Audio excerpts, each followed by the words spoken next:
আসসালামু আলাইকুম। দেশ বিদেশ টিভি থেকে হোসেন বলছি। আমার চ্যানেলে সবাইকে স্বাগতম। ৫ আগস্টের পর আওয়ামী লীগের অবস্থা খুবই করুণ। কেউ পলাতক, কেউ বিদেশ, কেউ জেলে।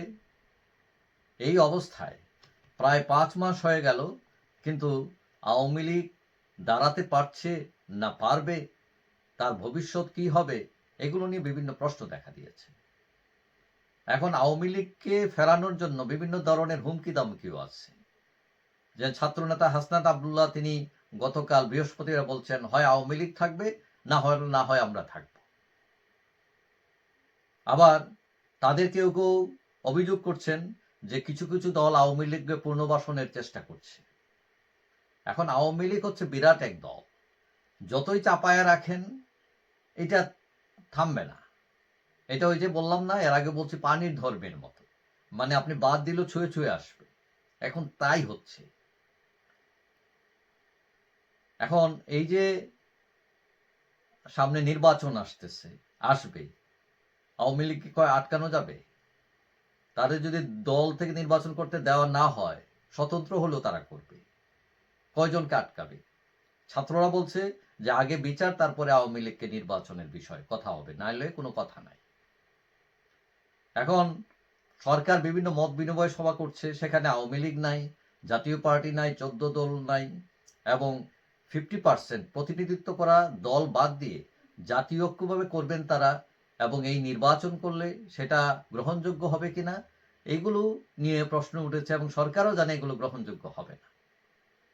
এবং কয়দিন আগে আওয়ামী লীগ নেতা ডক্টর হাসান মাহমুদ তিনি এক সাক্ষাৎকারে বলছেন যে আওয়ামী লীগের দেয়ালে পিঠ ঠেকে গেছে, এবং ডাক দিলে এখন সবাই বেরিয়ে পড়বে। এখন তারা অবলোকন করছেন সরকারের। এখন এটা ছাড়াও শেখ হাসিনা, নানক, বাহাউদ্দিন নাসিম, হাসান মাহমুদ, আলী আরাফাত অনেকেই কথা বলছেন। এবং মফস্বলে যেটা দেখা যাচ্ছে সেটা হচ্ছে যে অনেকের বিরুদ্ধে মামলা আছে, কিন্তু অনেকের বিরুদ্ধে মামলা নাই। যাদের মামলা নাই, যারা লুকিয়েছিলেন, তারাও এখন দেখা যায় রাস্তায় লুঙ্গি উপরে তুলে তুলে হাসতেছেন, রেস্টুরেন্টে বসে চা খাইতেছেন, তারপরে দলের কথাবার্তাও টুকটাক বলতেছেন। আবার কেউ কেউ জামিনও পাচ্ছেন। এবং কোথাও কোথাও আমরা এটাও দেখছি, কোথাও কোথাও আওয়ামী লীগের ব্যানারে মিছিল হচ্ছে, বিভিন্ন দিবস পালন হচ্ছে। এখন এই যে অবস্থা, তার মানে বোঝা যাচ্ছে আওয়ামী লীগ আস্তে আস্তে সংগঠিত হচ্ছে, সংগঠিত হওয়ার পথে নেমেছে। এবং এই যে আওয়ামী লীগ বিএনপি এত দ্বন্দ্ব, তারপরেও আওয়ামী লীগ কিন্তু কোথাও কোথাও বিএনপির আবার গোপন পার্টনার। বিভিন্ন এলাকায় চাঁদাবাজি যখন করতো আওয়ামী লীগের অনেক লোক, এটা এখন বিএনপি দখল করেছে, এবং বিএনপি আবার এই আওয়ামী লীগের লোকজনকে অনেকেই আবার গোপন পার্টনার হিসাবে রাখছে, অর্থাৎ ভাগ বটোয়ারা করে খাইতেছে তারা। এখন পুলিশ অ্যাক্টিভ না, অর্থাৎ যে যেদিকে পারো সেইভাবেই দখল করে থাকো। এবং এটা অনেকটা মফস্বলে আওয়ামী লীগ বিএনপি একটা আন্ডারস্ট্যান্ডিংয়েই তারা দখলের মধ্যে আছে।